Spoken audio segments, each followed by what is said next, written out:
Hi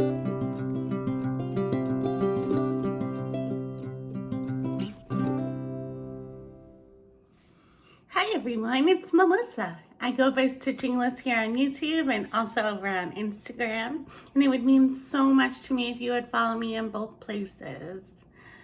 Thank you for joining me today. Welcome back if you've been here before, and welcome if you're new. Today we are doing a review of 4 new cross-stitch books, and we'll take a look at some of the patterns in the books, look at some of the features of the books, and I'll tell you some things that I like about it and some things that I have concerns or questions about inside the books. So let's get started. The first book we're going to look at is a really popular one right now. It's Cross Stitch in the Forest by Max Pigeon. It's 25 projects to capture the beauty of nature. So this is the cover. And when you open it up, there is a table of contents. The book is divided into a few sections for themes: among the pines, into the glade, thriving woodlands, the great north, and nighttime wonders. So there are several projects within each of those themes. There's an introduction by the designer. And then it goes over supplies. So it talks about your thread and your fabric, hoops and frames, notions. And then it goes over cross-stitching fundamentals, so how to cross-stitch if you've never done it before. I like that this one talks about reading a pattern and gives you examples of what the different symbols might mean within his patterns. It tells you how to stitch. You'll notice that the pictures that they use in this book to teach you how to stitch are illustrations. So I find the illustrations not unclear, but also harder to understand. You can also see that they just used Aida in this illustration. So if you were using even weaver linen, it might be harder to know from a beginner's point of view how to follow what he's talking about. He goes over the different stitches that you might need to use in his patterns, including backstitch. And then he has a little bit of a finishing note on how to finish into a hoop. So that's a nice addition. It's nice to have a little bit of finishing. The projects are then broken into the different themes, and the first one is Among the Pines. So I thought I'd show you a couple of different patterns from this section. This is Boreal Bounty. It tells you a little bit about the pattern. It gives you the stitch count, the recommended fabric, the project size, the fabric size, the number of threads you use to stitch it. You can see here that it uses all DMC, which is nice and convenient. And then it gives you a little, which is, excuse me, it gives you a little tidbit of information about the boreal forest, which is nice. It kind of gives the book a little bit of character. It makes it fun to look at and read. It's not just a stitching book, it's an informational book in a little bit of a way. So what I like about this design is that it's tonal. It uses negative space very well. It is almost full coverage though. I can't show you the pattern, but one thing I will tell you about the pattern is that this one, for example, is on multiple pages. And what they do not do, and I find this in a lot of books, is when the pattern is split from page to page, there is no overlapping grayed out section to let you know what you've already stitched. It assumes that you can go across the page that's split down the middle with space in between it and follow the line to stitch across and not lose your space up or down, which I think is actually a lot harder than designers anticipate that it will be. So that to me is a negative about the designs. On multiple pages, they do not gray out the lines to show you where to continue. So that was the Boreal Bounty. This one is the Spruce Trio. So what I liked about this one is that it's very simple. It would be a nice quick stitch, but it shows such beautiful design of the trees. I like that it's got the darker tree and the lighter tree. And it highlights the trees. If you are a nature fanatic, this would really appeal to you. And again, it shows those same things, a little bit about the Spruce Trio design and the information about the project specifications, the DMC list, and a little tidbit of information about spruce trees. This one is called Forest Bathing. If you like moose, this one's for you. I like that this one uses a different color fabric in the back. It's got the darker kind of green-blue fabric. Again, he uses that negative space really well and does a lot of coverage in tonal DMC. So he continues with that. And then we're moving on to the next section, into the glade. I like the first line here, glades are the stuff of fairy tales. So this is a little more whimsical, this section. So let's take a look at this section. So I thought this was really beautiful. It's a forest scene, it's called Trees Company, and it's all different shades of green, and it's got animals with the owl and the rabbit and the deer. The butterfly is in here. It's got some backstitched leaves. The trees all different.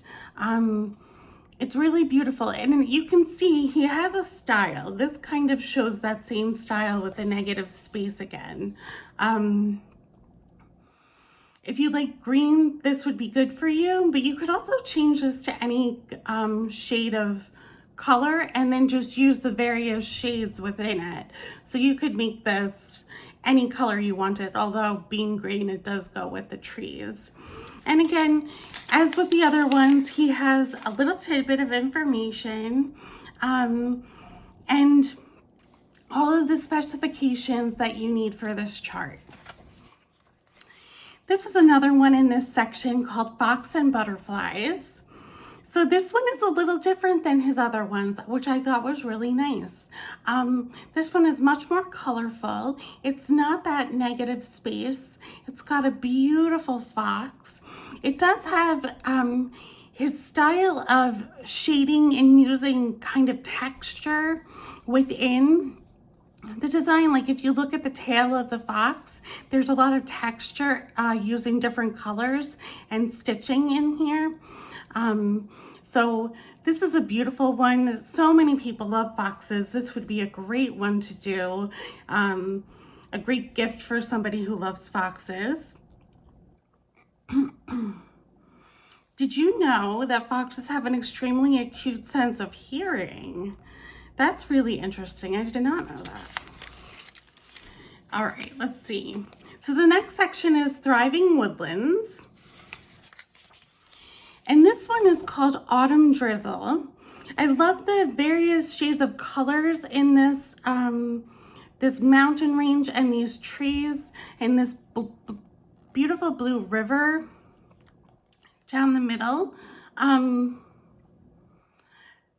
It's called Autumn Drizzle because you can see there's some rain clouds at the top. But The river itself, if you look at it, uses multiple shades of blue.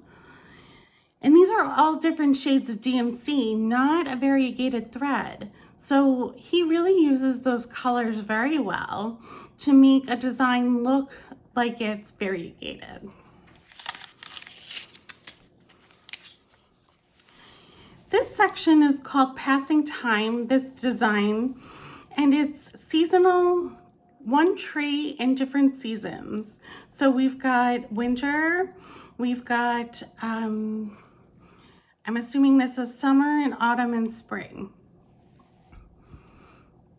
So they're really beautiful. I love stitching seasonal designs. I could see myself stitching this for sure. The only thing that's a little intimidating is that it's full coverage except for the tree. The tree is left black because it's stitched on black fabric, so the fabric shows through. So it's a little intimidating to consider doing all of that full coverage, but these are beautiful, different than his other ones, really nice. So the next section is the Great North.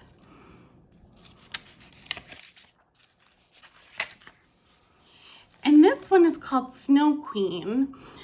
I wanted to point this one out because it's an owl, and a lot of people like owls. And it's a beautiful snow owl with all the white. It's mostly white, just there's only 5 colors in this one. So there's a lot of white to be used. He actually calls for B5200, and he gives you the number of stitches, and the number of stitches of B5200 in this one are 1,445 white stitches. So if you don't like stitching in white, this wouldn't be for you, but this is a really lovely pattern.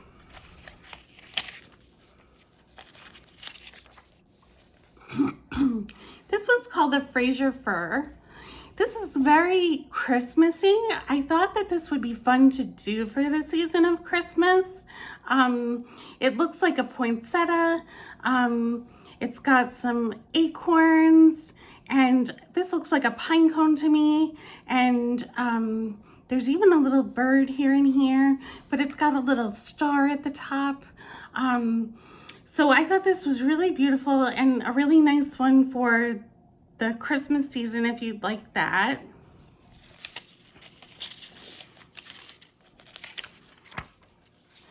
This one's called Winter Walk, and you can see it's a bear, and he's really, really cute. He's well done in the forest.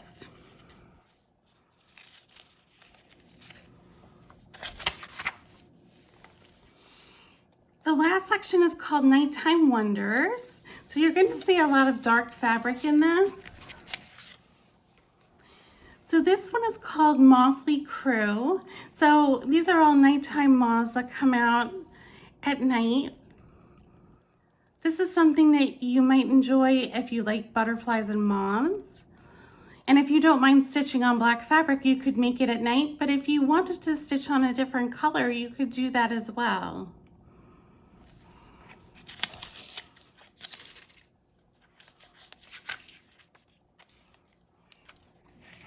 This is called Lakeside Twilight. This again uses the negative space of the black fabric and then does the full coverage stitching back and forth in multiple colors to do a sunset over the water, which is really lovely.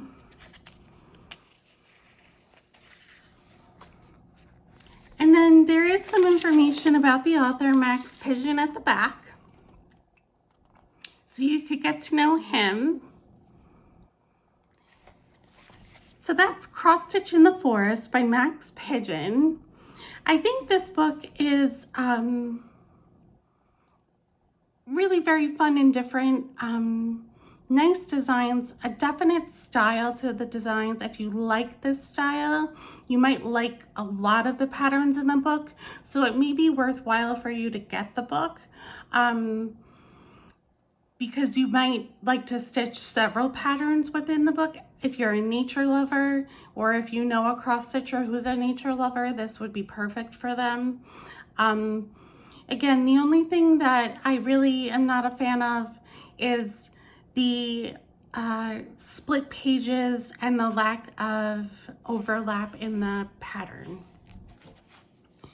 So the next one we're going to look at is called Magical Cross Stitch. 25 Witchy Projects to Enchant Your Home. And this is by Lindsay Swearingen. She also wrote Creepy Cross Stitch. This is her new one. So the table of contents again breaks up the book into different themes. So there's Hag, Homage, Chums and Shadows, the Sabbats, Beanful Herbs, and Arcane Artifacts. And there's a few designs within each section. There's an introduction from the designer. Materials that you may need. She just goes over the kinds of materials like fabric and hoops and thread.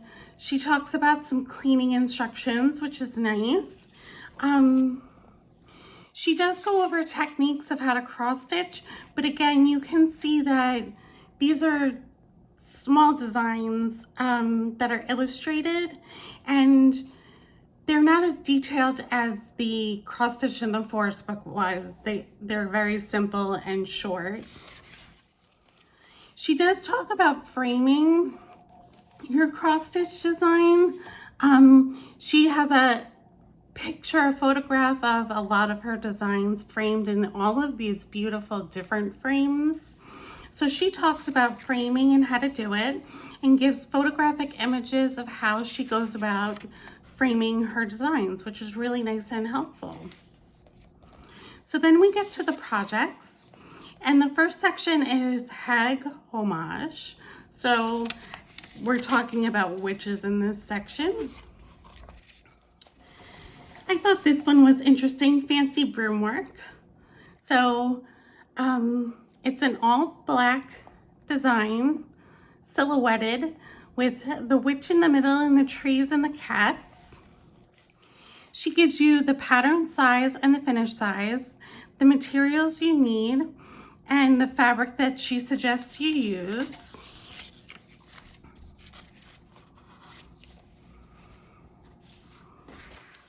The chart calls from DMC, and that part is listed on the actual chart. So the floss colors that you need are on the actual chart, not on the previous page. So you have to look at the chart. This chart is only one page, so it all fits on one page together, which is nice. The next one that I pulled out of this section is the Witches Collection. This is a bunch of different things that a witch may have like on her shelves. So all different little designs. There's a close-up over here. The book has little kind of poems at the top of each pattern, which is fun. This again uses DMC on black Ada.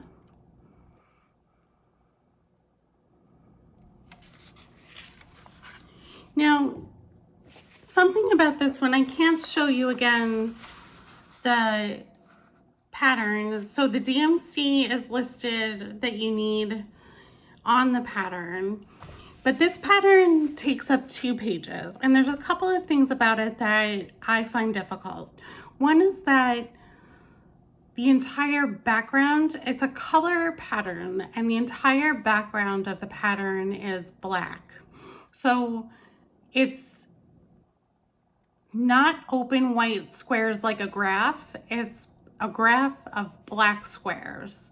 And then the designs, the motifs within it are color motifs. And again, this one is split on 2 pages and there's no overlap. So you would have to try and make the match yourself across the page again. So I find this a little difficult to look at and decipher. The next section is Chums and Shadows. And of course I had to show you Moonlit Flight, which is the cats in the moon. So cute on a broomstick. So this one calls for DMC on Black Ada again, which most of her seem to.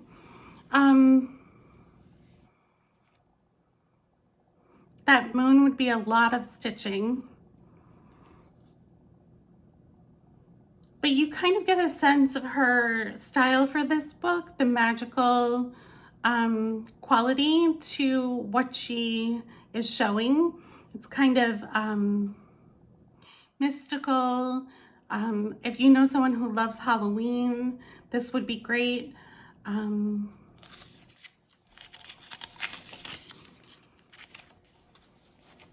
This is called Potion Ingredient.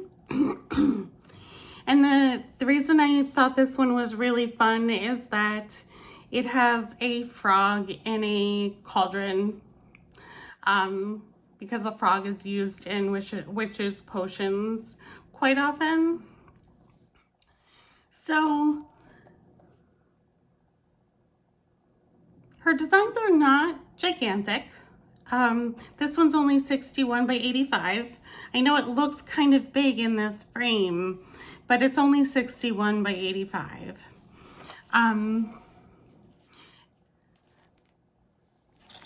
Let's see. The next section is the Sabbats or Shabbats. And I pulled out this green man as one to show you because it is kind of different than her other ones. The other ones have a little bit of a witchier quality, and this one has that mystical nature quality to it. It's only 70 by 70 stitches. It's all different shades of green.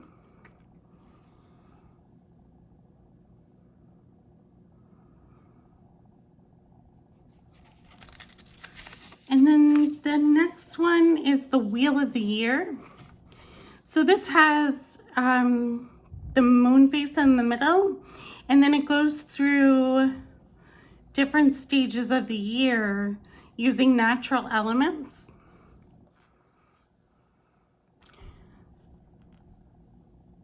So I thought this was really nice, especially if you like the seasons. And I think this one would be a little bit easier to stitch than some of the other ones because it's little motifs in little areas. It's a little bit bigger in total. It's 110 by 110. Again, this chart, like the other ones, are showing up as black squares with colored squares for the motifs. So to me, that's difficult to look at, difficult to read, and it's broken across 2 pages with no overlap. This part is called Baneful Herbs. And I pulled this one out, the foxglove.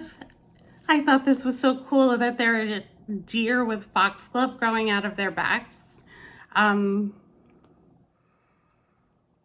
There's a really popular YA romantasy series that starts with Belladonna.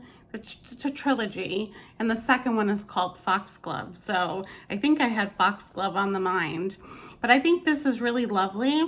The colors are so pretty.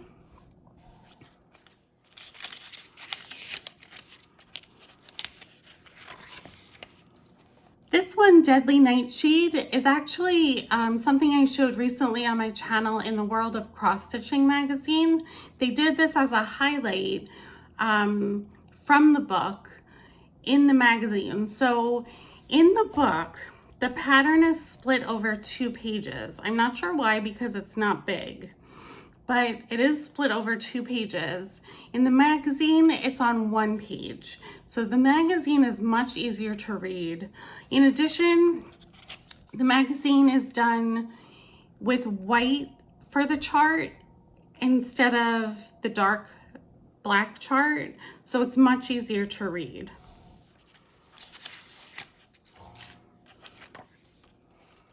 And then I pulled this hemlock to show you because it's a little different. It has all the words.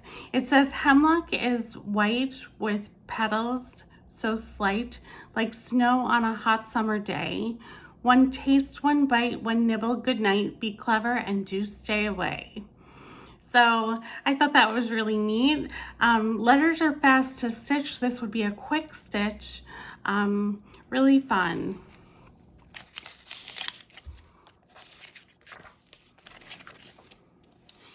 And the last section is Arcane Artifacts.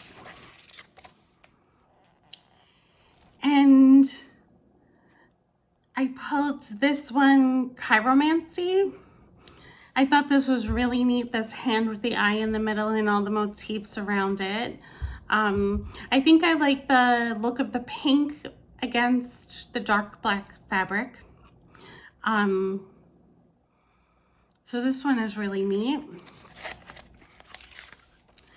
There's this one, Altar Adornment. I don't know if you can see it, but these borders are made up of bats. So each one of these is a bat. And then there's candles and strawberries and skull heads and spiders. It's really neat. This is a little bit bigger. It's 112 by 112. And the bats are pretty dense stitching, and you'd have to do them 4 times. It's like a mandala or mandala, but really pretty. And then at the end, there is a little section about the author. That's what she looks like. So I think this book would be really great for somebody who likes witchy, Halloweeny, spooky things. Somebody who likes to stitch on black fabric. If you don't like to stitch on black fabric, this book would probably not be for you. And then the other thing I would say about this book is that the charts are a little disappointing to me because they are so hard to read and follow. So, so that's Magical Cross Stitch. The next one we're going to look at is called So Mindful Cross Stitch by Sophie Crabb. 22 beginner-friendly cross stitch projects to bring you color and calm. So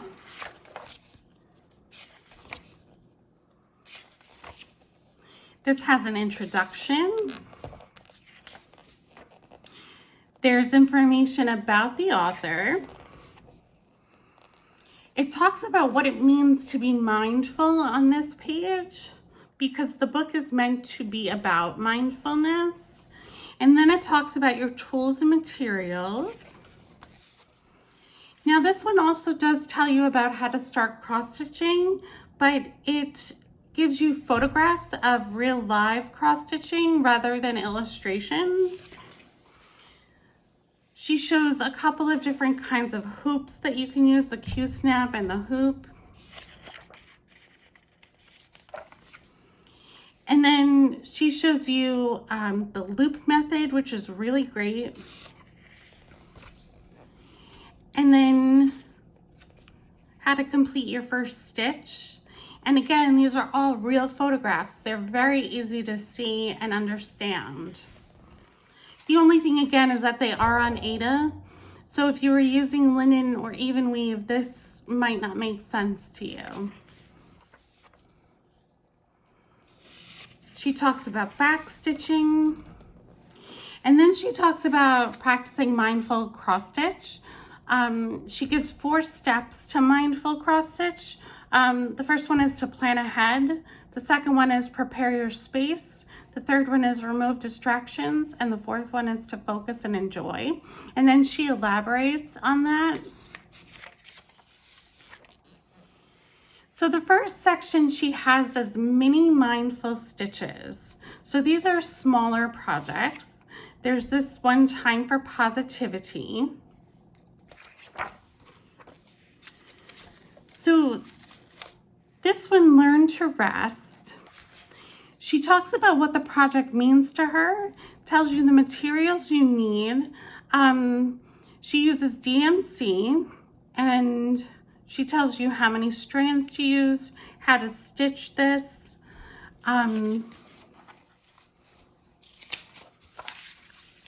She gives photographs of how she stitched it. I mean, you wouldn't have to follow her way, but I think the point of her showing you how she stitched it is the way to make it more mindful for you to stitch. So for example, you can see she starts out with the outline of the flower here, and then does the green, and then the bee in the yellow, and then fills in the petals. And you could see how filling in the petals in particular, just having to go back and forth once the outline is there, would be extremely easy and mindful. You could really relax while you were doing that.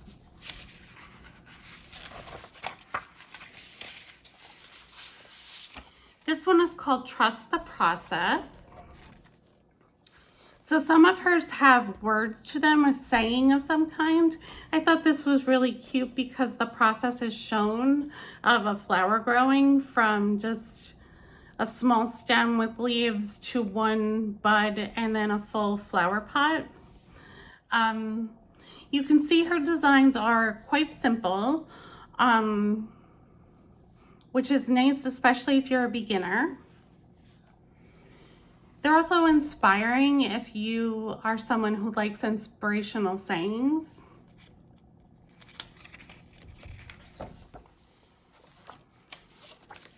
So the next section is positive affirmations, and we'll look at a couple from here. This one is I can and I will. Very simple, just focusing really on that sentiment, small. This hoop is a 4-inch embroidery hoop, so this fits in a 4-inch embroidery hoop. Again, she talks about what the project means to her, gives you the materials, and then shows you how she stitches the design. She even has a tip, make it your own. Choose your own favorite shades of thread for the flowers and make the hoop unique to you. So she encourages you to do your own color changes to make it more your own design. There's this one, I am exactly where I need to be. So these really pretty butterflies, very simple. Just 2 colors, well, 3 colors including the black.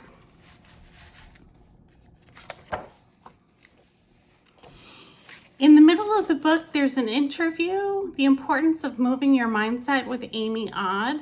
So it's an interview with Amy Odd that talks about self-care and changing your mindset. The next section is self-care stitches. There's this one, self-care isn't selfish. So I like the purple, of course, because I like purple. Sometimes I think trickier for beginners is the backstitch letters. These are backstitched. So this one would be a little bit harder, I think. And then she shows you how to do it in the different steps. And just a little note on her patterns, they definitively mark the center, which not all of these books have done. They're in a white graph. They're sizable. They are in color. They're not black and white. So her patterns are very easy to read. There's this one, Love Yourself First. This is nice. It has no words, but it has a definite message. I know it's called Love Yourself First, but I think this could be used to show that you're giving love. So if you had someone that you wanted to give a gift to, that you wanted to express your love for them, or your thoughtfulness or your comfort for them, this might be a nice design to do for them. There's this lotus flower, which is a nice design, very comforting. It's a meaningful symbol to a lot of people. This is another one that she starts out with showing you to stitch just the border. So this would be very simple to stitch the inside once the border was done. And again, she gives you the step-by-step of how she stitched it. This section is called Mindful Messages, and she's got Water Your Dreams in here. This is cute for stitchers, unwind and relax, and it's got a skein of thread and some spools of thread and thread with needles. So that's really cute. Would be a nice gift for a stitcher. If you were looking for a small to-do for a retreat, this might be nice to do.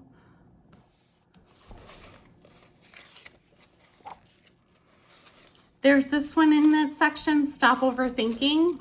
This is more complicated than a lot of our other ones. There's a person in this one, so the stitching is a little more complicated. There's a combination of backstitch and stitching. I like the colors. The sentiment is definitely good for someone you know who is a worrier. If you're a worrier, this would be really good for you. So stop overthinking. And then at the back, she has a section on ways to finish your cross stitch. So she talks about the embroidery hoop method and shows you how to do that.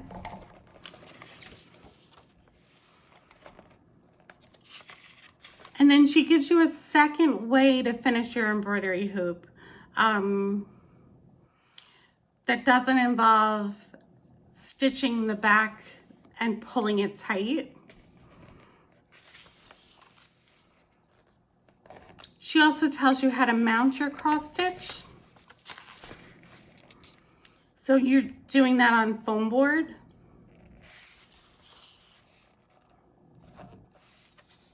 And that's her book.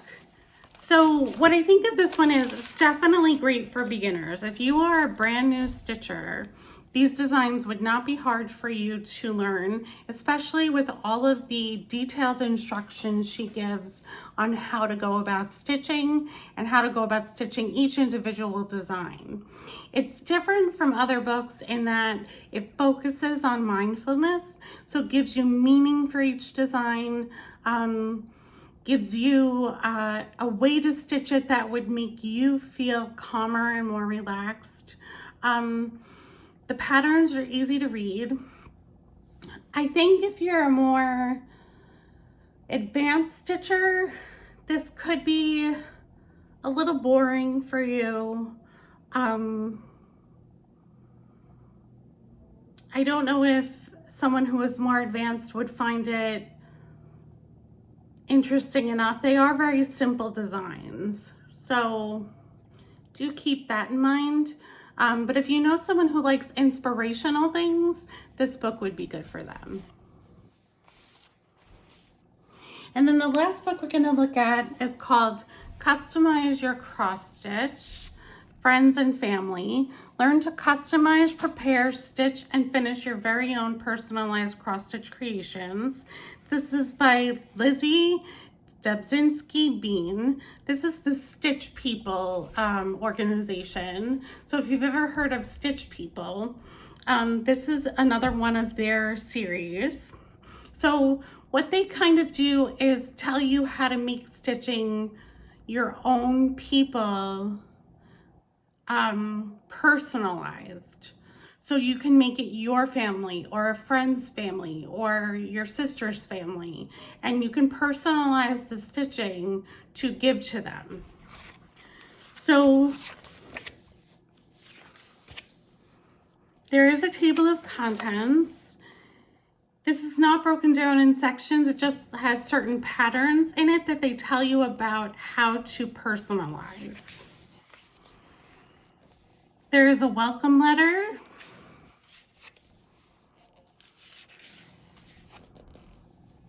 And this tells you about the book. So it has cross-stitch families. It tells you to lean into your creativity. Talks about stitch people's design style and encourages you to do it. So this talks about customizing your cross stitch with color. So for example, they give you this page of DMC and they mark these colors of DMC as skin tones. This would be good for lips, they recommend. These would be good for eyes, they recommend. And these would be good for hair colors, they recommend. So in the designs that they give you in the book, or any design that you want to use, if you wanted to change a hair color, for example, to something that was the same as your cousin, you could look at these and say, which one of these looks like my cousin's for 2801 976? Choose the one that looks the same and use that instead of whatever's called for. And that's how you can personalize your design. In this section, they show you how to personalize the eyes. They give you simple eyes, which are just stitches, sparkly eyes, which have a white little kind of half stitch, happy eyes, which have just the little triangle, ones with lashes, and ones with eyebrows. And they show you how to do that, and they talk about them here.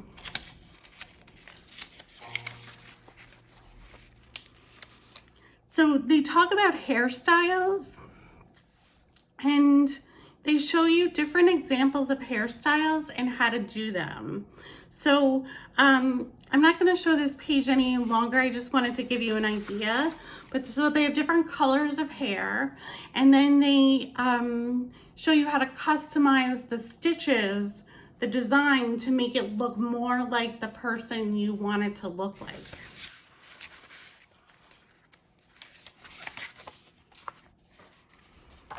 So for example, they have this design, love you Grammy, love you Teapot, and this is all customizable. You can change the way the eyes look, the way the hair looks, the color of the dress. You can change the writing. They give you different ideas for what you could write on there. And they give you an alphabet that you could use to try and recreate the phrase that you want on there. This is one of their patterns that they give. It's called Family Night In. They tell you that it's 65 by 51. They recommend using 14 count Aida. They give you instructions on how to start. And then what they suggest is that you make the people look like the people in your life that you want to give this to. So if you have a blonde little girl, you would change this to one of the blonde colors. If you would prefer to do simple eyes, just do simple eyes. And then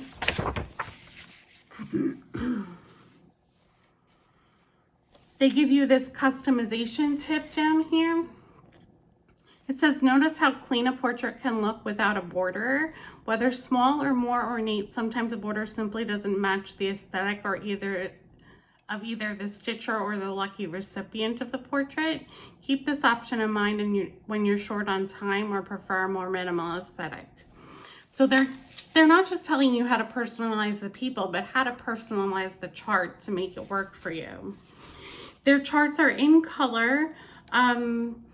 They do use color for the stitches, but the graph is in white.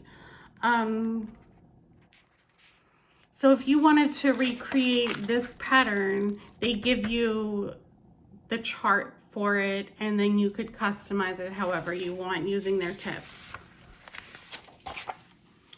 There's this one called A Happy Home.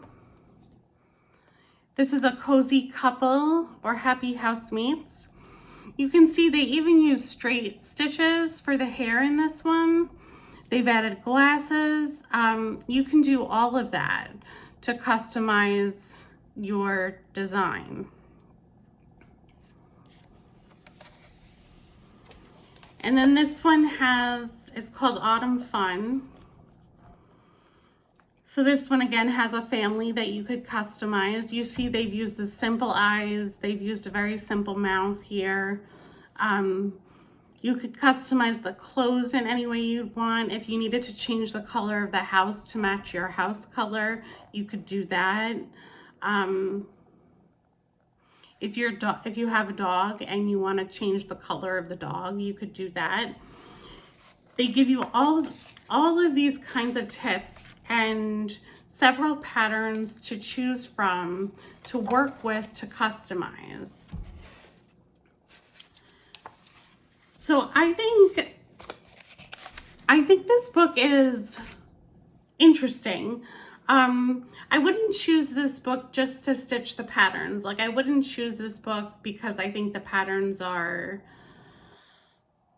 so cool and interesting to stitch. They are very cool and interesting, but the reason I would stitch these patterns is because they represent a family or a group of people that I could then customize to look like the group that I want to either gift or use myself for my own family.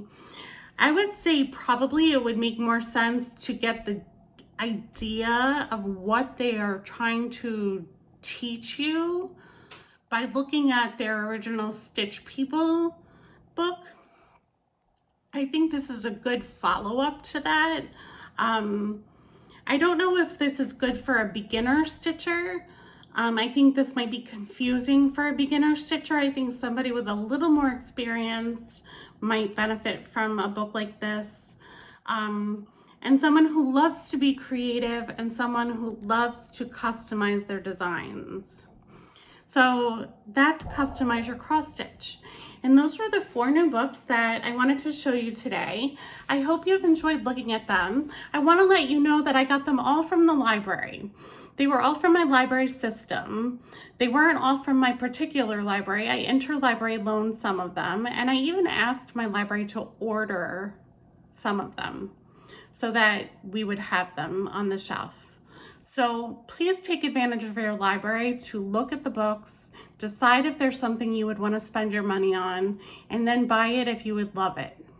So that's my video for today. Thank you so much for joining me. I hope you have a great week, and I'll see you soon. Bye-bye.